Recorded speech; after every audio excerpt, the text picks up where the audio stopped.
Hello everybody and welcome to Innovesting.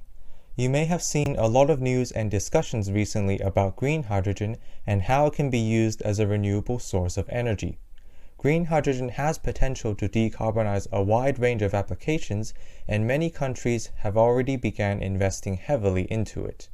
One of those countries is Australia, who plans to be a leader in green hydrogen production and export. In this video, we will be covering what hydrogen, and in particular green hydrogen, is, what it can be used for, why it has been gaining so much traction, and talk about some of my favorite hydrogen stocks to watch for on the ASX. The purpose of this video is for informative and educational purposes only. It is not a substitute for financial or any other advice. Please do your own research and due diligence before making any investments based on the content in this video. Before talking about green hydrogen, we need to understand what hydrogen is and how it can be used. Hydrogen is the most abundant element in nature, and it has great potential to be used as a renewable energy source. Hydrogen contains more energy than any other known fuel, more than twice the energy per weight compared to gasoline, diesel, and natural gas. It is also a clean burning molecule, meaning it has no carbon atoms, so burning it won't release any carbon emissions. On top of that, hydrogen can be stored in containers as either a gas or liquid, allowing them to be easily transported or exported. These qualities allow hydrogen to be used in a lot of different areas. Hydrogen is already used a lot in different industrial processes that many people may not even realize. Every year, more than 70 million tons of hydrogen are produced around the world, and more than half of that goes into ammonia production, which is used to make fertilizers for agriculture. So hydrogen plays a big role in making sure there's enough food for everyone around the world.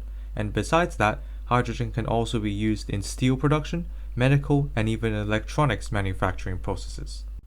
A growing use case for hydrogen is for it to be used in a fuel cell to produce electricity. A fuel cell takes hydrogen and oxygen atoms and combines them together to form H2O, or water molecules.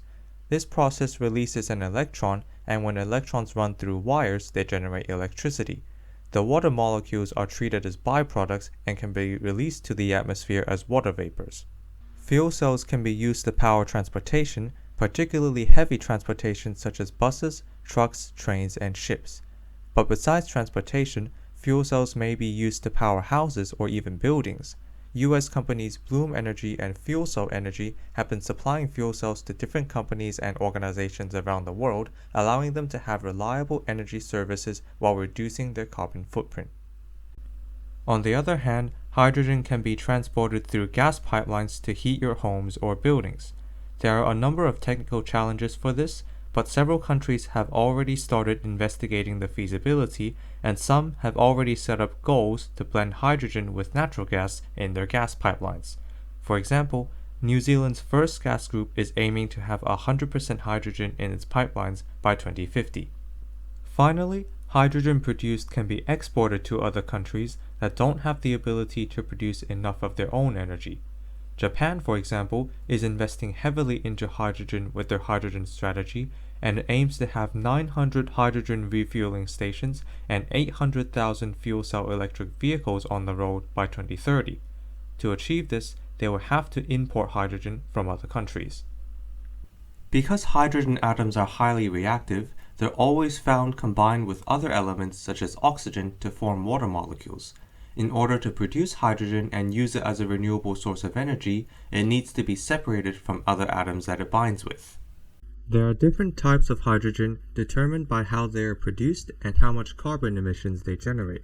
The first one is gray hydrogen, which is produced through fossil fuels, mainly through a process called steam methane reforming. This is the most well-developed and commonly used technology and accounts for 95% of the hydrogen produced in the world today. Unfortunately, this process emits the most carbon dioxide. For every ton of hydrogen produced, 10 tons of carbon dioxide are also released to the atmosphere. To combat against the emissions, blue hydrogen has been developed. Blue hydrogen is produced the same way as gray hydrogen, but with carbon capture and storage technologies, or CCS. CCS reduces the carbon emissions by capturing the carbon dioxide and storing them in a tank, underground, or underwater. This will prevent most of the carbon dioxide being released to the atmosphere, but there will always be risk of the carbon dioxide leaking from the captured source. There are ways of producing hydrogen that don't emit any carbon emissions in the first place. One of those is turquoise hydrogen, which produces hydrogen using natural gas or biogas mainly through a process called pyrolysis. Instead of releasing any carbon dioxide, the carbon is transformed into some sort of solid carbon such as graphite, which can be sold in addition with the hydrogen produced. If biogas is used as a feedstock, then generating turquoise hydrogen will yield negative carbon emissions because it is already reducing carbon dioxide that naturally exists in the atmosphere. Finally, there's green hydrogen. Green hydrogen is produced through a process called electrolysis, which essentially means water splitting. It uses electricity produced from renewable sources such as solar or wind energy to split water into hydrogen and oxygen molecules. Although it is not as mature as other technologies, because it can be produced completely through renewable sources, green hydrogen has been getting a lot more popular. One of the biggest obstacles with using green hydrogen over the past few decades was that it was too expensive to produce. Up to today, most of the hydrogen is still gray hydrogen produced through steam methane reforming. However, in recent years, green hydrogen has been gaining some more traction. Part of this is due to the global demand to drive decarbonization and reach net zero by 2050, but also because of the evident cost declines of producing green hydrogen. The basic components of producing green hydrogen are solar panels, wind turbines, and electrolyzers, and all of the costs have been decreasing over the past decade, making it cheaper to produce green hydrogen. The price of fuel cells have also been decreasing, and all those prices are expected to continue to fall in the future. These can be explained by Wright's law, which states that for every doubling of cumulative output, the cost of technology tends to fall by a constant percentage. Right now, it costs around $3 to $5 to produce 1 kilogram of green hydrogen, but as it enters economies of scale, hydrogen's price will decline even further. Australia is targeting a price of $2 per kilogram of green hydrogen, and that's when green hydrogen can become competitive against fossil fuel alternatives. So you may be wondering, what role does Australia play in the push towards a hydrogen economy? Well, Australia has some of the world's best wind and solar energy sources and a lot of free land. This allows Australia to easily build large solar and wind farms, making Australia one of the best places for green hydrogen production. Also, Australia is already well known for exporting its natural energy sources, such as coal and natural gas, to other countries. With the world aiming towards net zero by 2050, we could see some of those coal and natural gas exports gradually replaced by hydrogen. Australia already has good trading relationships with a lot of Asian countries where hydrogen demand is expected to skyrocket, such as Japan. On top of that, more than 60 hydrogen projects have already been planned or commenced in Australia, and some of them belong to public companies listed on the ASX. So now we will talk about some of my favorite hydrogen stocks to watch for on the ASX. Because of the global push towards decarbonization, in this video we will only look into those hydrogen projects with zero or lower carbon emissions, which are the turquoise and green hydrogen stocks. The first company we'll look into is Hazer Group, ticker HZR. Since it went public in 2015, it became the first hydrogen stock to be listed on the ASX. The company developed what they call the Hazer process, which leverages pyrolysis to turn methane from natural gas or biogas into hydrogen and synthetic graphite. Their technology started in a lab in the University of Western Australia, and they've been gradually scaling up their technology. Right now, they are constructing their first commercial demonstration plant at Western Australia, which will convert biogas from a nearby wastewater treatment plant into 100 tons of hydrogen and 375 tons of graphite every year. This has been their main focus throughout 2021, and they plan to finish construction and start operations of the plant by early 2022. At the same time, the company is working on research and developments for the synthetic graphite, and they are conducting studies with their partners on scaling up their Hazer plants, which will produce 2,500 tons of hydrogen every year. Although still at an early demonstration phase, the company claims that they are receiving a lot of interest internationally. Hazer Group has already been granted patents of their technology across several countries, and because their technology doesn't require huge areas of land, If they can successfully scale up their technology, they could potentially expand to have multiple Hazer plants in Australia and around the world. The next stock we will look into is Pure Hydrogen, ticker PH2. Pure Hydrogen has a wide array of hydrogen technologies ranging from turquoise hydrogen, green hydrogen to hydrogen mobility. They are developing 4 green hydrogen projects along the eastern coast of Australia. The biggest one, Project Jupiter, will be producing about 100,000 tons of hydrogen per year. Pure Hydrogen is also collaborating with a company called Synergen to develop turquoise hydrogen through pyrolysis. The technology sits in small containers of only 12 meters in length, shown on the bottom right, making it highly portable and stackable. Despite its small size, it will be capable of producing 1,500 kilograms of hydrogen and 4,500 kilograms of carbon products every day.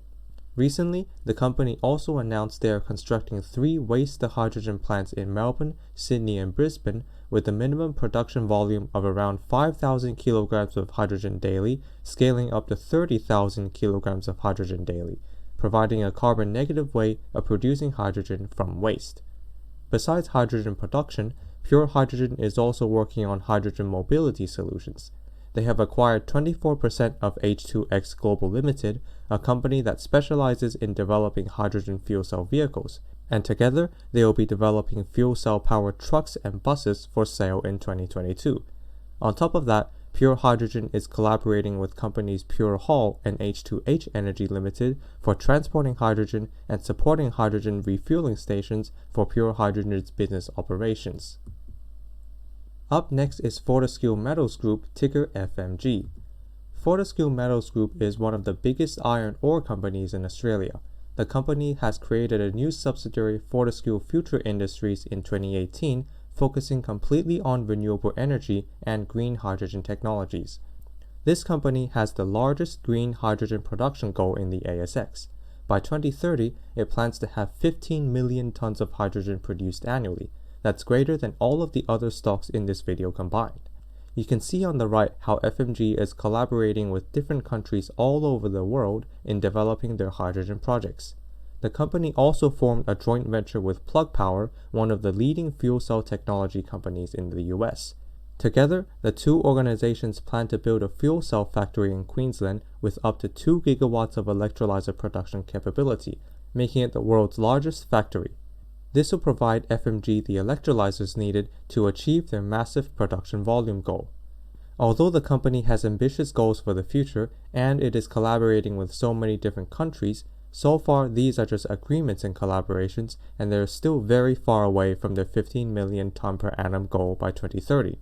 Also, according to their recent annual report, the company estimates they will need to spend $400 to $600 million to Fortesque Future Industries to fund their hydrogen projects in the next year alone. Thankfully, they should be able to easily do that from the revenue they generate from their iron ore business.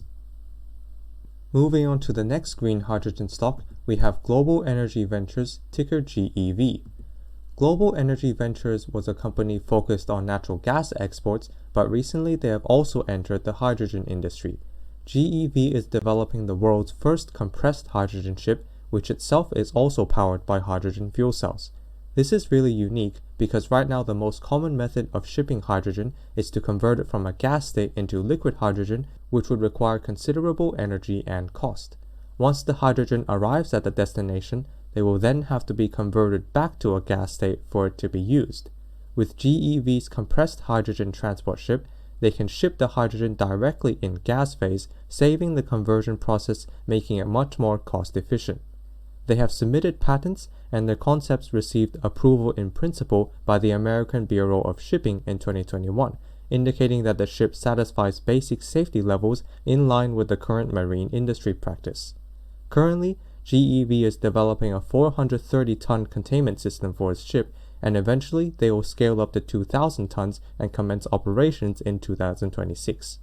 Besides developing their unique ship, GEV recently announced they will be commencing a green hydrogen production project at Tiwi Island in Northern Territory. By being at the tip of the Northern Territory, it places GEV at an ideal location for exporting hydrogen to Asian countries. The Tiwi Island hydrogen project will initially be built with 0.5 gigawatts of electrolyzer capacity, eventually scaling up to 2.8 gigawatts. By that time, it will be capable of producing up to 100,000 tons of hydrogen annually, and it is targeting its first hydrogen export in 2026 using its own novel compressed hydrogen ship. Next up, we will be talking about Province Resources, ticker PRL. PRL is currently developing what they call the High Energy Project located near Carnarvon, Western Australia. The project is to be developed in 2 stages, totaling up to 8 gigawatts of renewable energy capacity, producing up to 480,000 tons of hydrogen annually. That's more than 4 times greater than Project Jupiter of pure hydrogen and the Tiwi project of Global Energy Venture. Carnarvon is one of the best locations in Australia for producing green hydrogen. It has high sunlight exposure and it is the 4th windiest place in Western Australia. Together with low-intensity land use, it makes Carnarvon ideal for building large solar and wind farms, which is critical for electrolysis and green hydrogen production. It is located near local gas pipelines as well, and PRL plans to blend up to 10% of green hydrogen into the gas pipelines by 2030. Throughout 2021, PRL has formed several collaboration agreements with local and internationally recognized organizations. They are partnering with Total Iran, a globally leading independent power producer, to develop the High Energy Project together. They're collaborating with PwC, a globally recognized consulting company, which are helping them with infrastructure and finances. On top of that, they're collaborating with Global Energy Ventures, which we just talked about, who are conducting a technical and commercial feasibility study of exporting compressed hydrogen from the High Energy Project. In future years, we should see PRL continue its developments and feasibility studies and initiate discussions with potential customers. Finally, we have Sparc Technologies, ticker SPN. This company is developing what they call an ultra-green hydrogen technology with the University of Adelaide through a process called photocatalysis. This involves using the photons emitted from sunlight to directly split water molecules into hydrogen and oxygen molecules without the need of electrolysis or any electricity input. Because no electrolysis is needed, SPN's technology will be less expensive because they don't need large solar and wind farms, and they won't need to use up as much land as other green hydrogen projects. The disadvantage is that their technology isn't mature yet, and at the moment, SPN is still trying to scale up their technology from the University of Adelaide's lab. Also, photocatalytic hydrogen production isn't completely new. It has been tried out before, but usually this technology has extremely low efficiency, which is why it's not commonly used. It'll be interesting to keep an eye out for SPN to see how they develop and commercialize their technology. There's certainly a lot of excitement and potential for a hydrogen economy. We've already seen big price declines and government ambitions supporting the developments of hydrogen, and this trend will likely continue with the global push towards decarbonization. However, it's important to note that hydrogen is only one of many solutions towards net zero by 2050. On top of that, hydrogen is still at its early stage, so it will take time to develop. Most of the hydrogen companies that we talked about today are still at prototype stages as well, and they will likely be volatile in the near short term. How green hydrogen will evolve over the coming years will depend on different factors such as government policies and technology developments, so it's certainly an area to watch for. If you like this video, please don't forget to like, comment, and subscribe if you haven't done so already, and stay tuned for more videos in the future.